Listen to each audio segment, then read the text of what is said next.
everyone, welcome. My name's Christine and this is my channel, Christine Sews a Lot. Today I'm going to finish sewing a tote bag for my niece Jessica.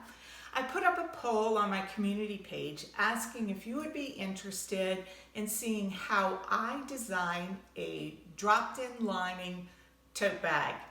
So that's what we're going to talk about today. I'm not going to go through a step-by-step of sewing the tote bag, but I'm going to give you enough information that you can design and sew your own bag. I'm going to place timestamps in the box below. That way you can jump around in the video. If there's something that you're more interested in, you can jump to it, or you can circle back if you want to find some particular information. So where to start and design? It always starts with who are you making the bag for and how are they going to use the bag? Because that is going to determine the size of the bag, the materials you're going to use, and any features that you're going to add to the bag. The bag I'm making today is for my niece Jessica. She wore out the tote bag that she's been carrying around for all of her travels. She travels a lot. The bag that I'm replacing was a thin canvas flat bag that was about 12 inches by 12 inches. I think I can do a little better than that bag and make a bag that she'll be happy carrying. She didn't have a lot of requirements for a bag. She said she wanted a bag that would be big enough that she could carry a book, her wallet, and a bottle of water. When determining the size and the measurements that you want to use, you can measure an existing bag you have and use that to judge what is the finished look going to look like. Do I want to make it a little bigger, a little smaller? And let me show you what I mean. I have two canvas bags here that were freebie giveaways at conferences. And I'm going to measure the bags and see how I like that measurement and will it work for Jessica's need. So you can take an existing bag and you can measure it. When I talk about how tall a bag is, I'm talking about the length. When I say length, I mean how tall it is from the bottom of the bag to the top of the bag. So just simply take your measuring instrument, measure from top to bottom, and you might decide you want a little bigger, a little smaller, and then you also want to measure across. I like the size of this bag, and I think I'm going to sew a bag similar in size to this bag. The other measurement I want to take is I want to decide how big of a side I want on the bag, because a feature I'm going to add to Jessica's bag that she doesn't have in her current tote bag is I'm going to have a side to the bag and a bottom to the bag. I'm going to get those by boxing the corners of the bag, and I will be showing you how to do that. Now I decided for Jessica's bag, I want the side to be 5 inches and the bottom to be 5 inches. You can choose whatever size you want. So the next measurement you're going to want to take is for the straps. The length of the straps can determine how comfortable and how useful the bag is. Now, I love the size of this bag for Jessica's purposes, but when I put the bag on my shoulder, it does sit snugly and secure. I can move around, it's not falling, but when I go to reach inside the bag, if I'm looking for something, you'll notice I have to take a strap off in order to look down and find what I want in the bag. So I know that I want a longer strap than this. Now the other bag I have here is the bag that we take when we go to the beach.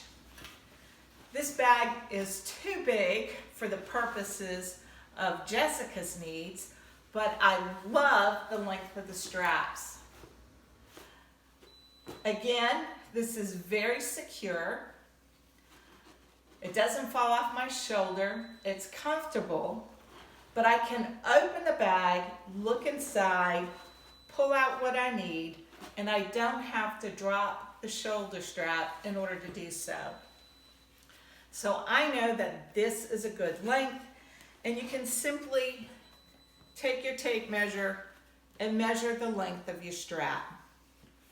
If you do not have an existing bag where you like the length of the strap, you can just take your tape measure and measure like so.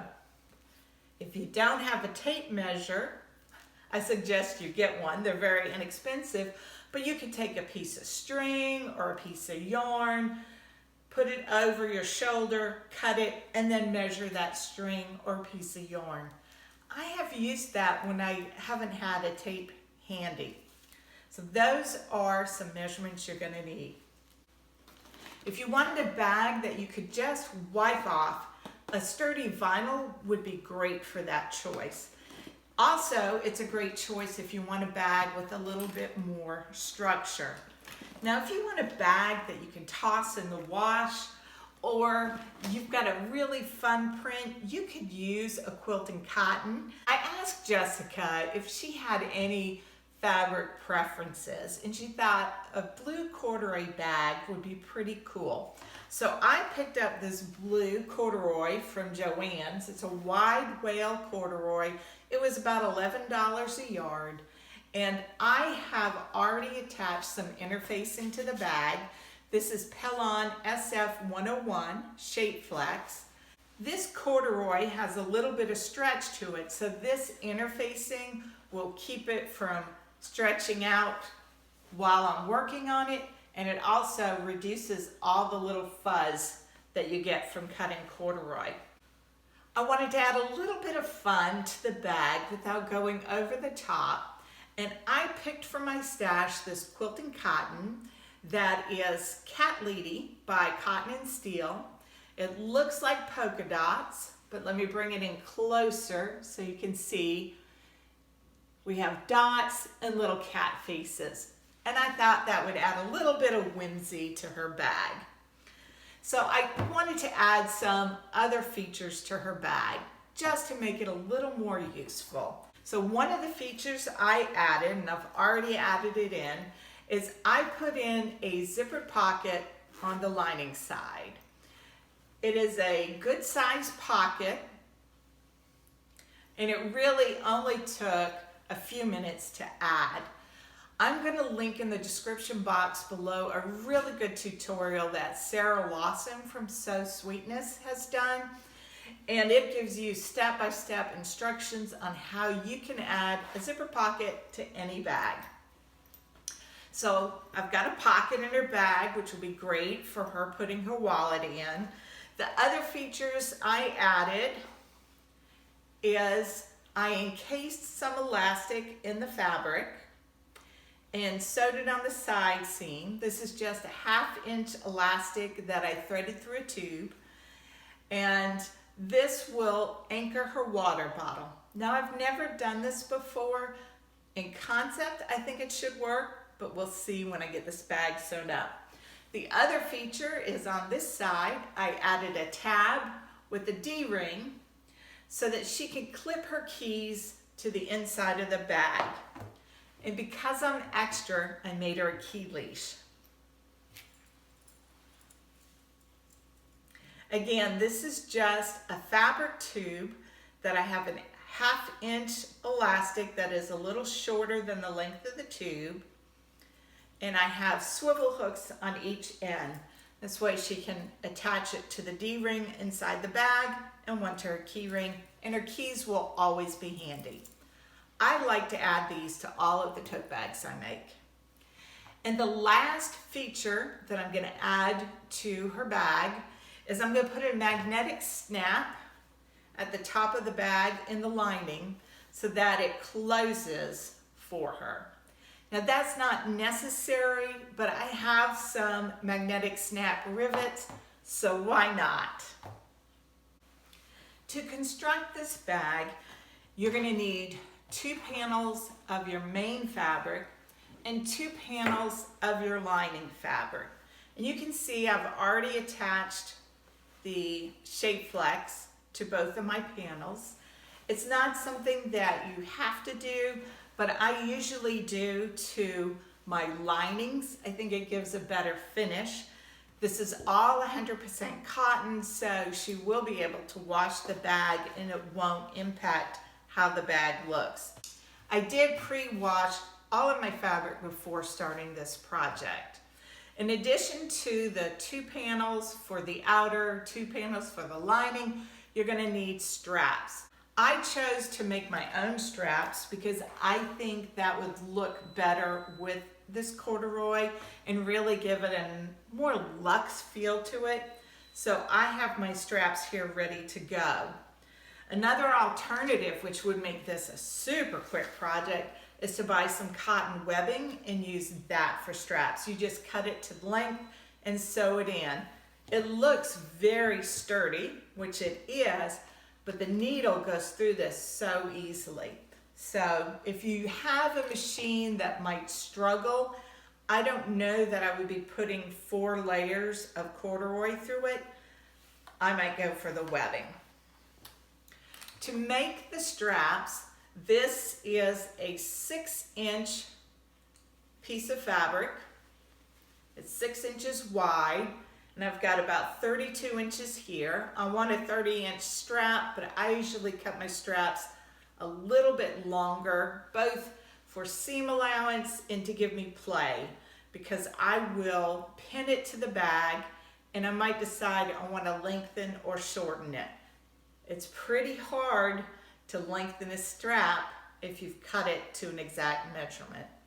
So what I've done is I took my 6-inch piece of fabric, 6-inch wide, I folded it in half, created a crease. I folded the edges in to meet the crease in the middle and folded them again. So now I have got a nice chunky strip that is about 1.5 inches wide. And I think this is going to look great. Clip that back. So I'm going to stitch along both of the long edges. This one, of course, will be securing it, and this will make it a nicer finish if I stitch on both long edges.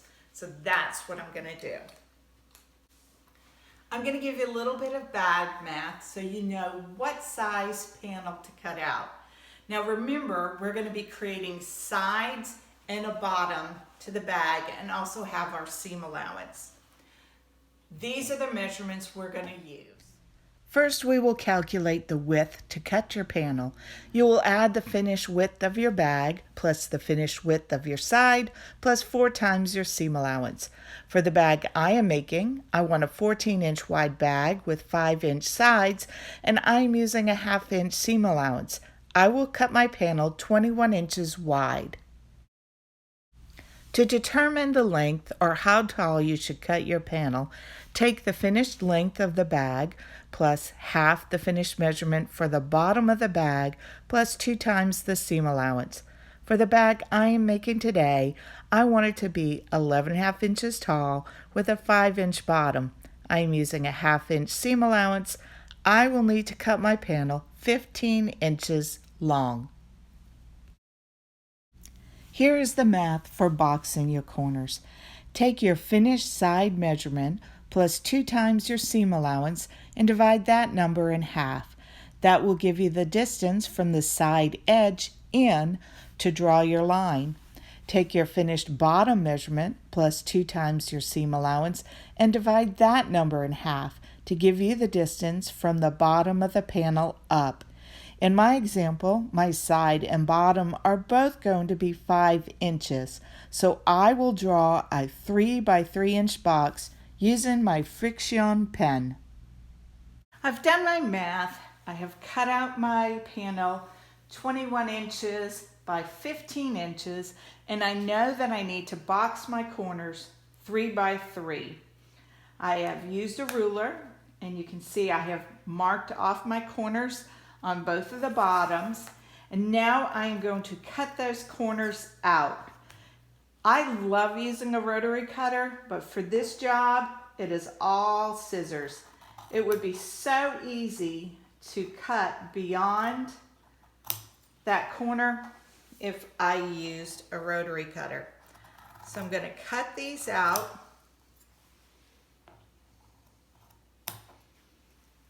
And then I'll be ready to move on to sewing the bag.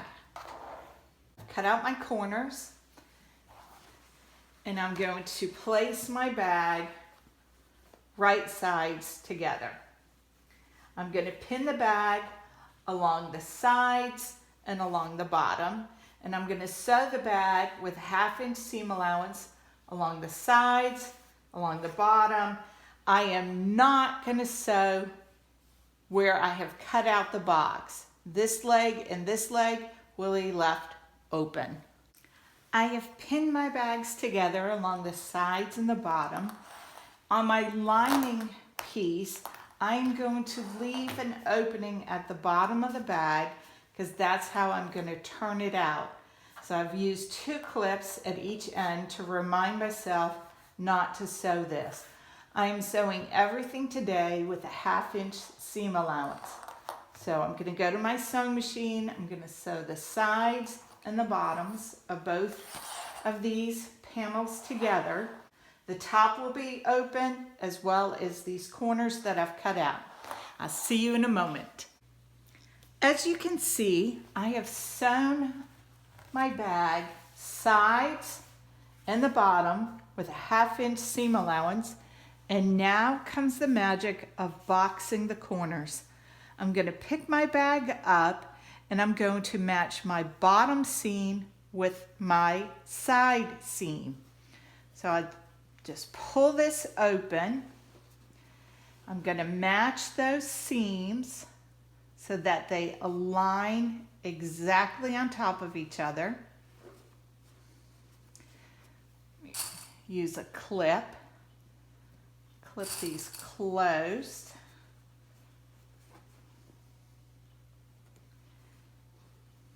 And if you want, you can take a long pin, enter through this side and make sure that it comes out exactly on the seam. But I can tell I have them lined up nicely. I'm going to turn one seam allowance facing one way and one the other to reduce bulk. I'm just going to double check that I have them lined up, and I'm going to clip them close. If you don't have Wonder Clips, you can certainly use pins. I just find these quicker and easier to use. Now you can double check that this is correct by taking it to your mat or using a ruler and making sure that you have the same amount of fabric on one side as the other. And you'll be going from the center seam, not from this fabric. So I've got those aligned well. I'll come over to my other corner. Just gonna open that up. Actually, I'm closing. Line those seams. I want to push them in the same direction. So I have this seam going this way, this one going that way. And then I'm going to clip. I might fuss with this a little bit, but I'm trying not to block the camera shot here as I demonstrate.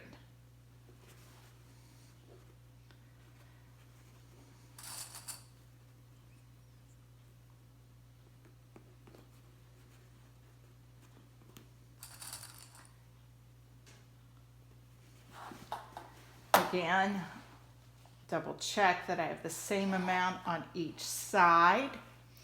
And you can see how the bag is taking shape. I now have sides and I have a bottom to my bag. So I'm going to take this over to my machine and I'm going to stitch these close. I'm going to show you the lining. Since I had the red thread in my sewing machine, I went ahead and stitched it close, and that's what it's going to look like. I think that red shows up really well against the white interfacing. And as a reminder, I did leave an opening at the bottom of my bag. I'll use that to turn it out. You could leave the opening in the side of the bag, but I have a few things that I've sewn into my side seam, so I left it at the bottom of the bag. I also tend to leave my opening at the bottom because that's going to be the least noticeable. After we finish, I'm going to go ahead and sew that closed with my machine. I'm going to sew these corners closed and we'll be ready to go on to our next step. Now that my corners are all boxed, I'm ready to put the bag together. The next step will be to attach the straps to the outer bag. But first I'm going to turn this bag right side out. I'm going to push out the corners. I think Jess is really going to like this bag. Now we're ready to add our handles to our bag.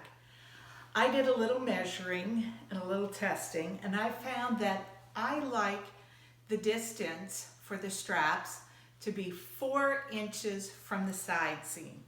So I measured 4 inches from the side seam and made a mark, and that's where I put one end. I'll call it the outer end of the strap. The inner end will be towards the middle of the bag. So I made a mark, I placed my strap, and I measured from the other side seam 4 inches. Right here, I made a mark, I placed my strap. And let me show you how I place the strap. I have my bag right side out, and I'm very conscious that I am not twisting my strap. I straighten it and I dip it, and I'm going to attach it. I've already attached to this side using my markings, and when I get to the second side it's a lot easier because I'm just going to match up my strap with the other strap so that they're exactly aligned. So I'm going to match that. I'm going to place a clip in it, making sure I have not twisted it. That would be very sad. And I've got a mark here, but I'm also going to make sure that it aligns perfectly with my strap on the other side.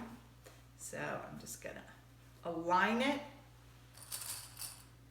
and clip it. Now I need to shorten these straps a little bit, but I wanted to show you how I test along the way. This is so chunky, my poor little wonder clip does not want to go over it. There we go. So I've clipped my straps. I'm going to pull it up, make sure that it has not twisted, and then I'm going to try it on. I can hold it up and see that I like the distance of this strap, and I like it. So I'm going to go with those measurements for the distance, but I do need to shorten the straps. This bag is for Jessica. I measured her, and she wants a strap that is 30 inches long. So I'm going to cut these straps down to 31 inches because I have a 1/2 inch seam allowance on each end. So I'm going to cut these strips down to 31 inches long. Then I'm going to tack them onto the bag and come back here for the next step. I have tacked my handles onto the bag. I'm really happy with how it is turning out. If I were making this bag for myself, I would have made it a little more rigid than this. I would have lined the outer fabric with some foam. I like Annie's soft and stable foam, and that would allow the bag to hold its shape a little better. But this is Jessica's bag. She uses it for travel, so I think her choice of no interfacing is better. Let me show you what it would look like with foam. This is the Amethyst Project Bag by So Sweetness. And see how nicely the bag holds its shape? and that's because of the Annie's by Soft and Stable, I believe is what it's called. It's a foam interfacing. Here's the lining of my bag. Off camera, I installed the magnetic rivet snap using my cam press. So it closes nicely, easy to open and close. And I'm going to take my lining, I'm leaving it inside out. I've got my outer bag. I'm going to place this inside my lining so that right sides are touching. Drop it in there, which is why it's called a dropped-in lining bag. You drop the bag into the lining. I'm going to be very careful to make sure I line up my side seams on this. So while I line them up, it's a little bit hard to tell on this corduroy. There we go. I have my outer bag inside the lining. I've dropped it into the lining. I've matched up my side seams. You'll notice that the handles are down. Here they are. It's a little hard to tell with this corduroy fabric. The handles are down inside the bag. I'm going to clip all the way around the top, which will give me a nice finish. And then I'm going to sew the top closed. I'm going to sew these two layers together using a 1/2 inch seam allowance. I will be very conscious of where those straps are. Matter of fact, I'm going to put a clip on the straps so that I make sure that they stay nice and straight hanging down and that they don't go all wonky.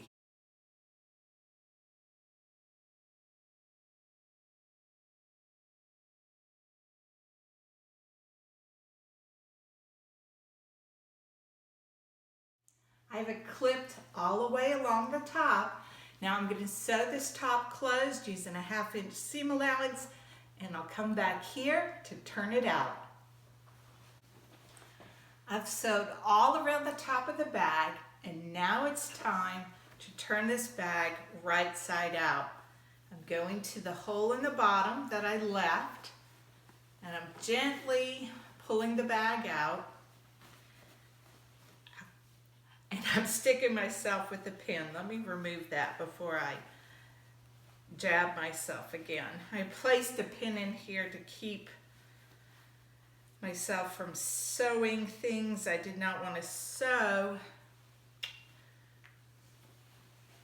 That was not fun. Okay, so here we go. Turning the bag right side out. I'm being gentle with it. I did not leave the largest hole in the bottom. I'd rather be a little more patient in pulling out my bag and have a smaller seam to close up. This is kind of chunky with this corduroy, but it's coming out.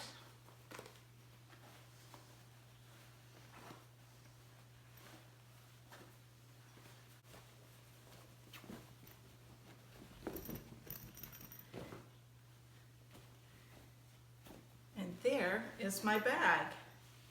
Now I'm going to test it out, check my seams, make sure I like them and don't have any puckering. This corduroy did not behave as well as a quilting cotton would in this process. So no puckers, that's good. So what I'm going to do is I'm going to go over to my ironing board. I'm going to give this a press, and since this is corduroy, I'll use a pressing cloth, and I'm going to roll my seam to the inside to get a nice even edge. Sometimes when I make these bags, I like to expose a little bit of the lining, and I'll pull some up so it acts like a faux trim, but I think I'm going to leave all the lining on the inside. So I'll roll my seams down, give it a press. I'm going to go around and top stitch the top of the bag. And when I top stitch, I'll use a 3mm length stitch. I used a 2.5mm stitch in constructing the bag. I still have the blue thread in, so I'm going to iron. Make sure this is lined up really well. Top stitch around the bag. Then I'm going to close up this seam in the bottom of the bag. I'll switch over to my red thread and I'll be done. The tote bag is complete. As I said, if I were to make this for myself, I would have added the foam interfacing to give the bag a little more shape. But this will be perfect for Jess and her travels. I have a little bit of a fail in my solution for a water bottle strap. If you can see inside the bag, because the bag does not have a lot of structure, the strap really isn't holding the water bottle too well. I think what I'm going to do is I'm going to tack the sides of the strap to the lining with some hand stitches and see if that will keep it from moving so much. I do like how the key leash turned out. I've attached my key so you can see how this will work. I think she's going to enjoy having a tote bag with a nice deep pocket. I'm going to insert some photos here so that you can get a closer look at this tote bag for my niece. Thanks for joining me. I'm going to see if I can make those adjustments to the water bottle strap, and then I need to get this in the mail to Jess. And as always, I hope that you have a joyful week and that you find the good in all things, especially sewing.